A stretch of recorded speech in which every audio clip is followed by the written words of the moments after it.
Käydäänpäs läpi tämä Ukon hattu, uusien nettisivujen ruokalistan päivittäminen tänne nettisivuille. Tuolla osoitekentässä on nyt vielä tuo testiosoite, mutta laitan teille sähköpostiin siitä sen kirjautumislinkin. Ja tosiaan nyt on suunniteltu sinne juhannusviikolle, jos vaan suinkin mahdollista, niin uusien sivujen julkaiseminen, mutta nyt tämä testisivusto on semmoinen, että täällä voi käydä jo sitten testaamassa ja harjoittelemassa sitä listan lisäämistä ja päivittämistä. Tosiaan tunnukset teillä on siellä jo luotuna, ja kun kirjaudutaan tästä sisälle tänne WordPressin hallintaan, niin jotakin tämän näköistä aukeaa. Nämä aina vähän saattaa muuttua ja päivittyä. Mutta se paikka, mistä ne ruokalistat löytyy, niin on täällä artikkelit-osiossa. Ja kun sieltä artikkeleista klikataan, niin tänne tulee 2 artikkelia, eli viikon ruokalista ja avoimet työpaikat. Ja kun klikataan tuo viikon ruokalista täältä auki, niin aukeaa tämmöinen muokkausikkuna. Ja tänne nyt päivitetään vaikka, että 1.7.6.2026 maanantai. Hernekeittoa ei taida maanantaisin tarjota, mutta laitetaan nyt näin ja pistetään vaikka kesäkuun kunniaksi sinne jäätelö.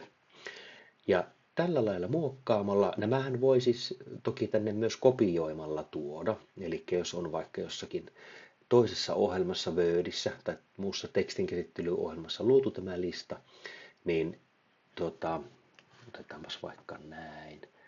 Oletetaan, että minulla nyt olisi toisessa ohjelmassani ja haluaisin tänne tuoda, niin hiiren oikealla kun klikkaan ja liitä. Joskus voi olla järkevämpi käyttää tätä liitä ja sovita tyyli, niin sitten jos on jotakin muotoiluja käytetty, niin säilyy tuo sivun ulkoasu samana. Tässä tosiaan nyt käy näin, eli sitten nämä päivän nimet ei ole enää sitten boldattuna. Ne voi käydä joko tuosta boldaamassa tai sitten näppäimistöltä Ctrl ja B, niin saa vähän nopsemminkin ne sitten laitettua paikalleen. Ja sitten kun tuo viikon ruokalista on päivitetty, niin sitten täällä oikeassa reunassa on tämmöinen sininen päivitä-nappi, ja kun siitä klikataan, niin se saman tien sitten päivittyy. Ja tämähän on nyt sillä lailla suunniteltu tällä hetkellä, että täällä on aina sen kyseisen kuluvan viikon ruokalista. Tätä voidaan katsoa sitten jatkossa, että jos halutaan, niin tännehän on mahdollista laittaa vaikka useammankin viikon ruokalista, että katsotaan sitten teknisesti se, että kuinka se on sitten järkevää toteuttaa, jos näin halutaan jatkossa toimia.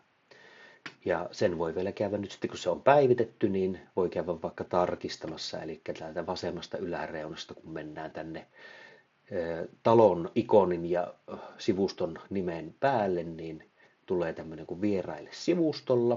Kun sitä klikataan, niin aukeaa sitten tämä etusivu. Ja täältä kun selataan tänne ruokalista kohtaan, niin täältä kun klikataan auki, niin sieltähän tuli sitten kesäkuun 1.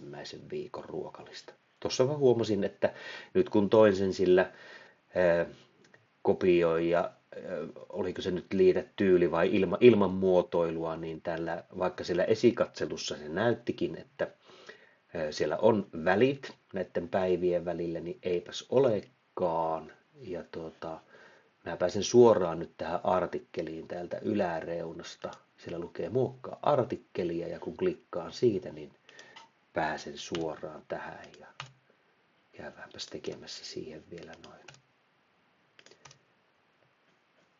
ylimääräiset kappaleen vaihot, niin silloin se näyttää mukavammalta. Käypä vielä tuolla olisi itse asiassa lukenut suoraankin näytä artikkeli, mutta hätäisesti kerkisin jo tuosta mennä. Noin. Nytpä se näyttää paremmalta. Eli tämän monimutkaisemmasta asiasta ei ole kysymys. Valikoita on paljonkin, mutta suoraviivaisimmin onnistuu näin. Ja sivustolta ulos kirjautuminen täältä oikeasta yläreunasta ja kirjaudu ulos, niin sittenpä on homma hoidettu.